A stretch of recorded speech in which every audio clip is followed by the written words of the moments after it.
Right, we are now starting our new year. It's the 1st of January 2024, and every year, as you guys know, I do a video on the 1st of January. So this year, I'm going to do some reflections on what happened in the previous year and where we are likely to be heading in this new year, as far as I can tell.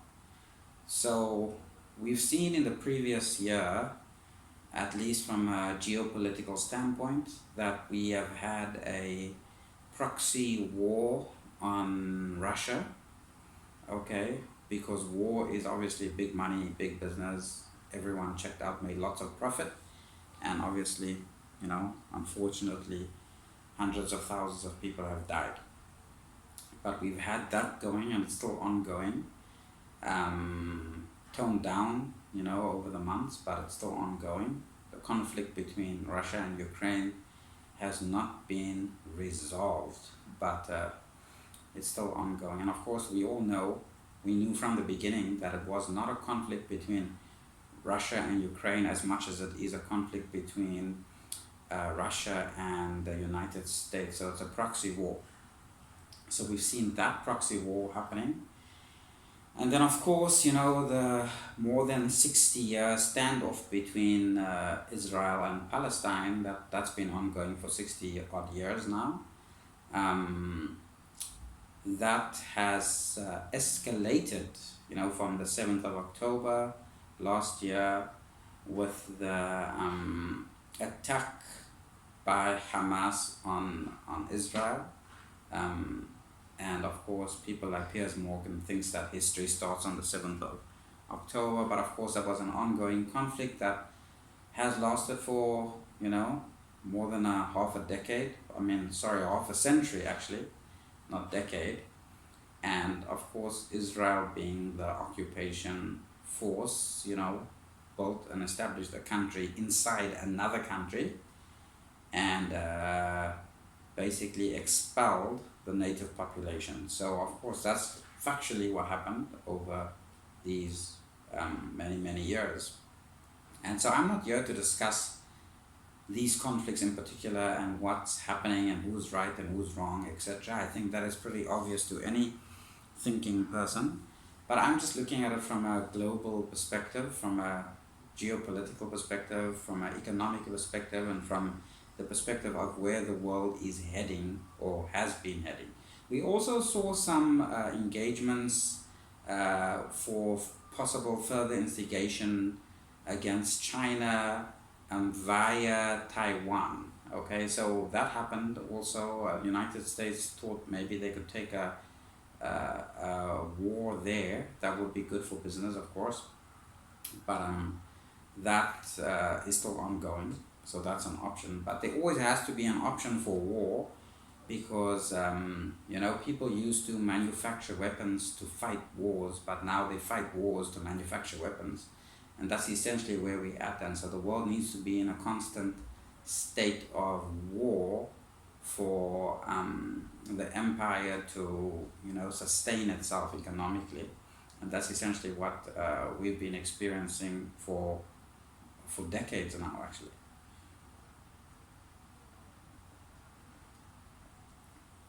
So that's on the political front. However, we have seen over the past year, especially, that the political situation has changed. There is a move towards what they call a multipolar world, where there is now a global south emerging. This started with President Jacob Zuma's introducing South Africa to a new economic alliance called BRICS. So the BRICS countries are Brazil, Russia, India, China, and then South Africa. We've seen also negotiations with other countries who want to potentially open up their markets to these countries, and also perhaps even potentially join this economic alliance. And those countries have incidentally and ironically also been Saudi Arabia, and even talks with Iran. We saw the reopening of Saudi embassies in Iran. We saw closer ties between the Middle East and Russia, and also China, and so on. So I think the global political shift that we are witnessing today in the world is actually because I think we all know and we all sense the potential collapse of the US dollar. We see that the global control, of the world by one particular country, by the United States, is sort of waning, slipping, and the United States, in many ways, does not hold the political clout that they once had over the world by their preparedness, of course, to go to war with whoever disagrees with them. It's not that easy anymore to do, and I think the humiliation of the Ukrainian armed forces was sort of the nail in the coffin. So it shifted sort of opinions from government to say that, look, it's not just weapons that makes a war. I think we've kind of realized that adequate training, boots on the ground, and ground invasions and tactical abilities of an army is probably more important than just being able to carpet bomb a place flat, which is usually the way that the United States fights a war. So I think that's kind of the lesson we all took with this staged war between Ukraine and Russia, with American weapons, of course. And also we witnessed Russia's military capability in that war, although they obviously didn't put their best foot forward, because part of war and part of being able to defend your country is not revealing the full extent of your capability, and I don't think Russia has done that. And so we now know that there are people who can stand up to America and who has, and I think that's changed the perception of America as the global superpower post World War II.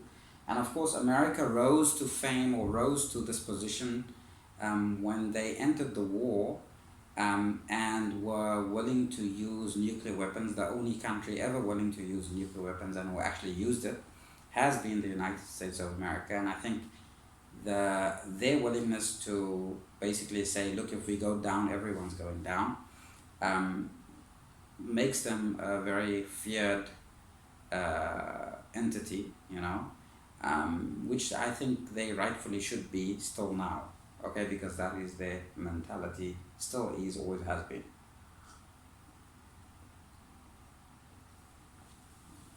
So anyway, moving forward, so that's the global political sort of scenario situation we're in. Economic shifts, we saw, of course, there was a lot of pressure being put on the OPEC nations to increase the productivity of oil, to output more oil, to sort of lower the price of oil in light of having sanctions on Russia. To alleviate the situation in Europe, we saw that the OPEC countries refused to do that, essentially.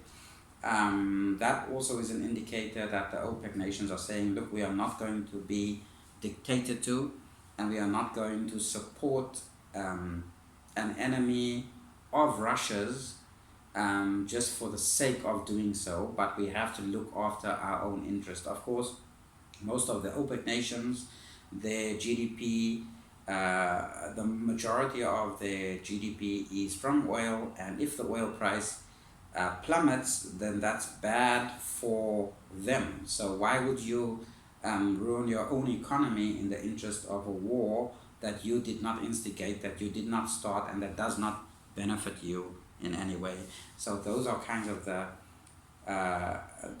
and also that develops sort of mistrust in following the leadership of the United States of America, because of its willingness to throw its partners under the bus, basically, when it sees fit, and its eagerness to ask other nations to take a hit economically, to support their agenda, which does not benefit us in any way. So essentially, that's kind of what we saw in this last year.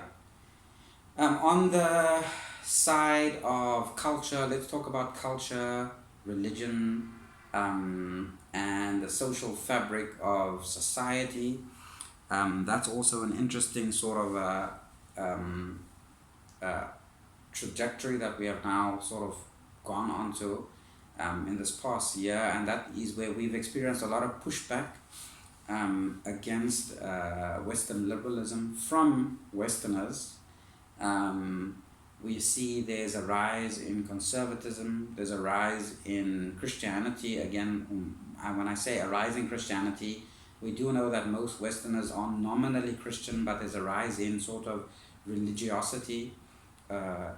In the United States, the people are sort of coming to realize that the liberal agenda has taken them a step too far in the wrong direction. So when liberalism was sort of soft liberalism, when we were faced with being exposed to a culture of promiscuity, of freedom without responsibility, of hedonism, etc., we could have all sort of played into that because everybody likes to have fun.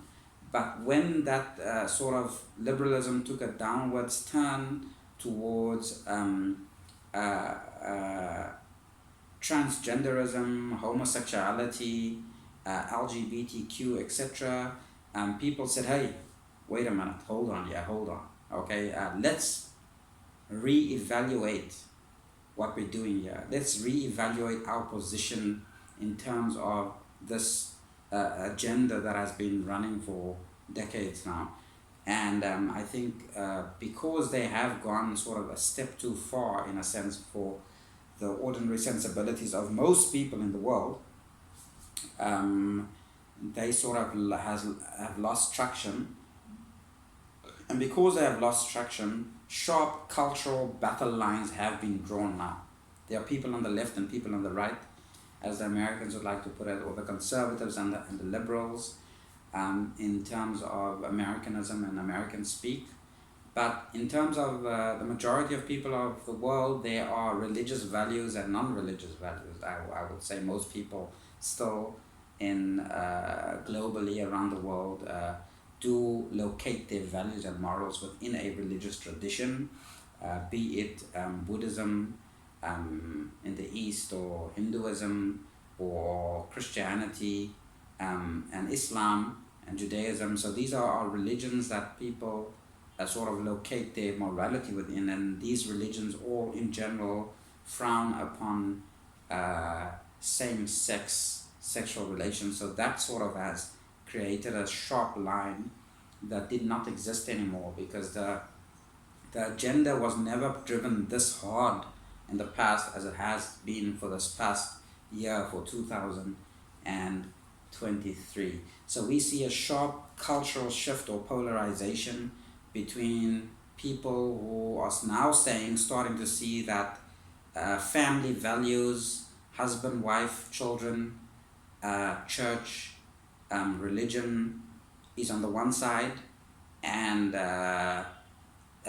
liberalism, feminism, LGBTQ, etc. is on the other side. And so there is a strong cultural shift, strong divide, strong lines are being drawn in a way that they have not been in the past.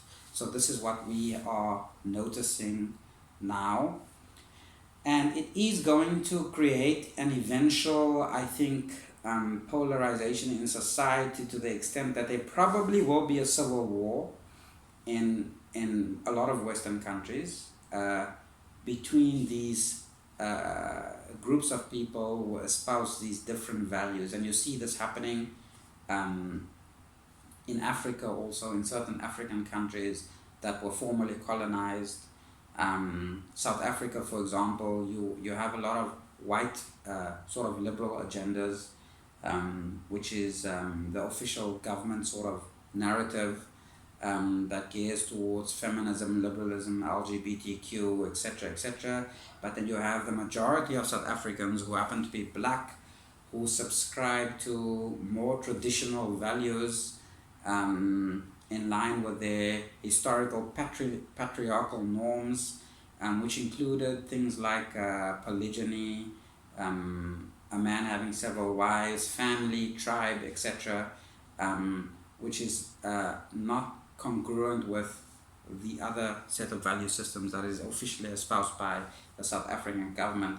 And so because the agendas in most Western countries are driven sort of centrally, almost in a way, from the Anglo-Saxon sphere, who imposes their sort of model onto these nations, you probably will eventually have a civil wars erupting in the near future, I think, in many such countries, where the people, the agenda of the people, or the majority of the people, and the agenda of the government is entirely different, and where the brainwashing campaign has essentially failed, because this last step that was now taken, where we try to sort of embody a genderless society, is really just a step too far for most people. And so they sort of retracting their steps, rethinking their perceptions, and trying to go back to a gendered society where men are men and women are women, and men do what men do and women do what women do, and the gender lines are not blurred. And so there is a movement, a strong movement, actually a cultural movement, that is pulling in that direction. So when you have these opposite trends, you have the white liberal forces of South Africa, the white media, and the government pulling towards basically Western liberalism, and people, the people on the ground, your average person who's trying to build a home and a family, and it's becoming increasingly difficult to do so, pulling in that direction, eventually something is going to break, okay? And then we'll have a civil war, probably in a lot of these countries, and South Africa is already a failed state, so that's already a write-off. But I mean, in other African countries, maybe countries like Kenya, where there's also these sort of competing values, and as we do see throughout a lot of African countries.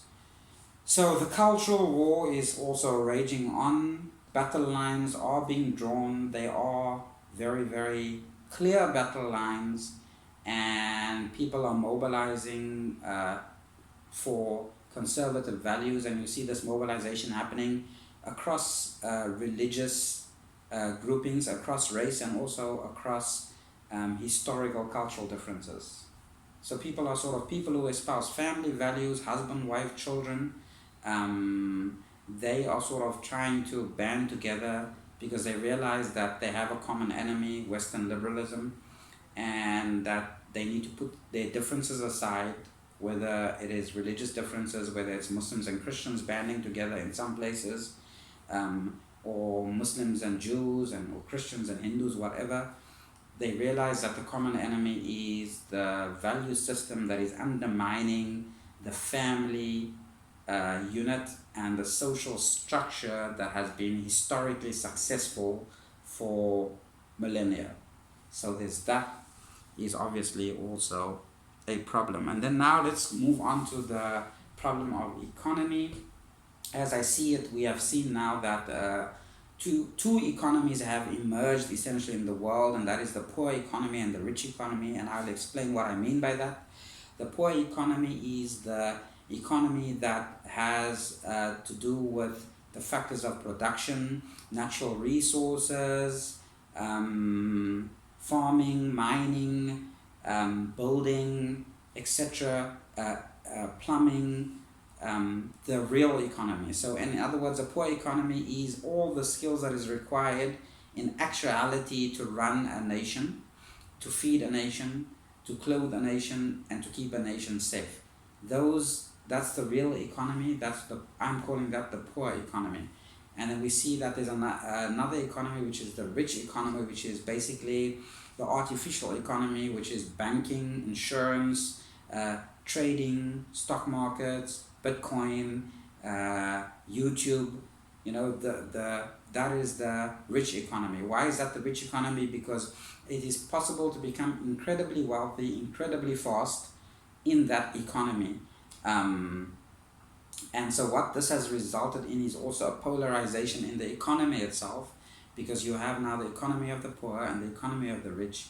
And because these are not obviously different things in reality, the economy is one economy, the money flows in all directions, but we have the money from the real economy, the poor economy, flowing to the rich economy, because these people only use money to make money. These people use actual goods and services and labor to make money.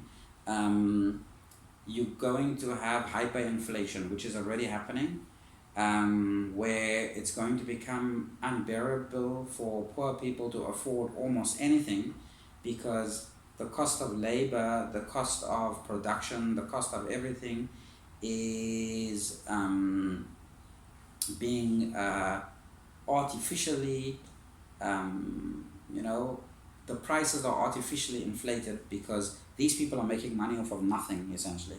And these people are making money off of something, but the people who are making money off of something are making very little. The people who are making money off of nothing are making a lot. And so it's driving up the price of everything artificially. And so the people who manufacture the goods will no longer be able to afford to buy their own goods that they manufacture. So we're going to also have eventually this is going to lead to a collapse in currency.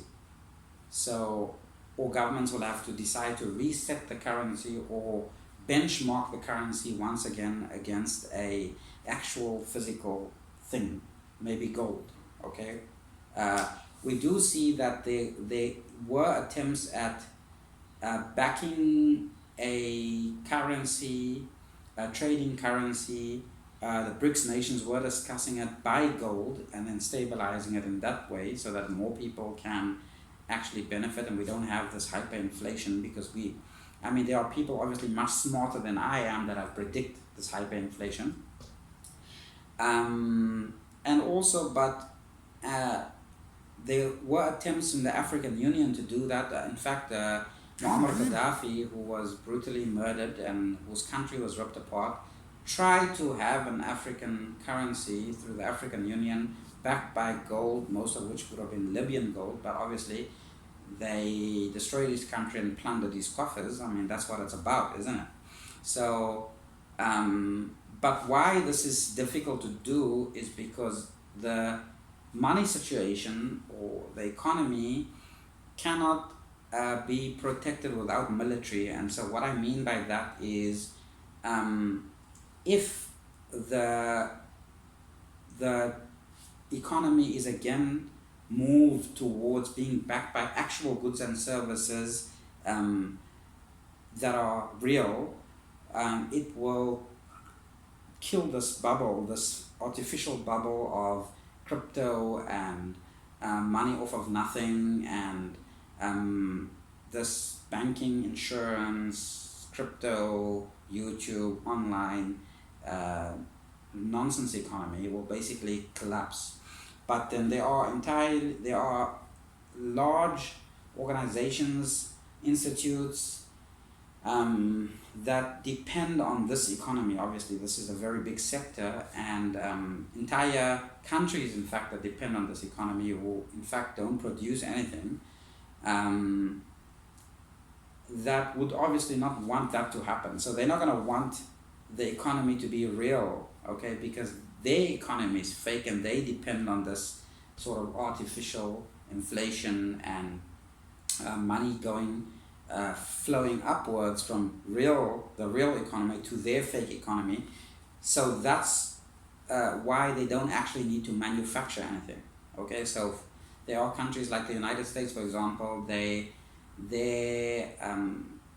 gross domestic product does not in and of itself feed its own people, so they're reliant on resources flowing upwards into the economy for their country to maintain themselves, essentially.